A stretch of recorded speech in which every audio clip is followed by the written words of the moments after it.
আপনার ছেলের হাতের মোবাইলটা যদি ভালো হয় তাহলে আপনার ছেলে ভালো হবে।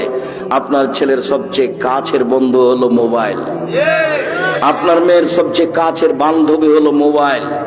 এ মানুষকে ধ্বংস করেছে, জাতিকে ধ্বংস করেছে। রাসূল সাল্লাল্লাহু আলাইহি ওয়াসাল্লাম বলছেন, পৃথিবীর মানুষ শুনে রেখো, আমি আশঙ্কা করে যাচ্ছি আমার উম্মত গোপন পাপে লিপ্ত হবে, এটা আমার ভয়। আমি জাতির সামনে আশঙ্কা করে যাচ্ছি আমার উম্মত গোপন পাপে লিপ্ত হবে, এটা আমার ভয়।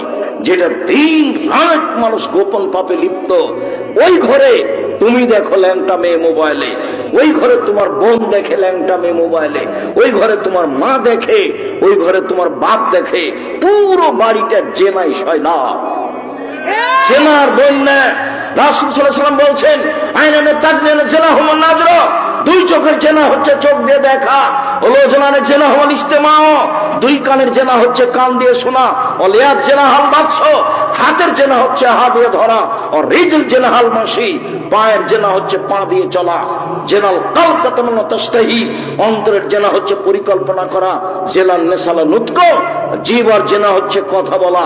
এগুলো সব মাধ্যম জেনার। বড় মোবাইলের অবস্থা তুমি জানো, তোমার মা ওখানে, তোমার বাপ এখানে, তোমার বোন ওখানে, তুমি এখানে। বলো তো জাতি আর কি করে টিকতে পারে? ভূমিকম্প তো হবেই।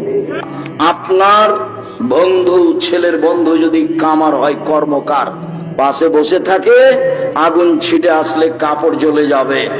যদি আগুন ছিটে না আসে তো ধোঁয়া আসবে নাকে মুখে। কামারের পাশে বসে থাকলে নাকে মুখে ধোঁয়া আসবে না, এই কথা যেমন মিথ্যে, আপনার ছেলের বন্ধু খারাপ, আপনার ছেলে খারাপ হবে না, এই কথা তেমনি মিথ্যা। কামারের পাশে বসে থেকে নাকে মুখে ধোঁয়া আসবে না, এই কথা যেমন মিথ্যে। আপনার মেয়ের বান্ধবী খারাপ, আপনার মেয়ে খারাপ হবে না, এই কথা তেমনি মিথ্যা।